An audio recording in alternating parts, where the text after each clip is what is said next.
How to schedule a recurring transfer in Ally Bank online banking.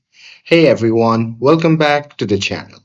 So if you want to automate your savings or payment, well let's set up a recurring transfer in Ally Bank online. So now without further ado, let's get started. So first thing first, open any web browser and now here once inside, then you can just click on the search bar and simply search for Ally Bank. And now here on the search result, just click on the first link and after that, you'll be prompted to the official website of the Ally Bank. Now here you simply have to log in using your credentials and once logged in from your account overview, you simply have to select the account you want to transfer money from like checkings or savings and then click transfer money or move money.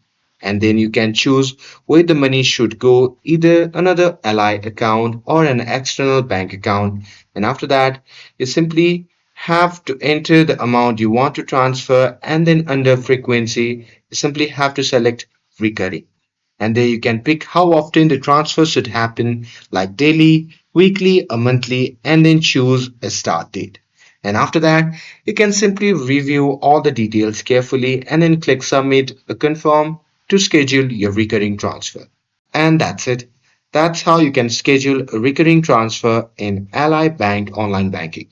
With this, if you found this video helpful, then don't forget to like, share, and subscribe to get updated for more videos. Thanks for watching, and I'll see you in the next video.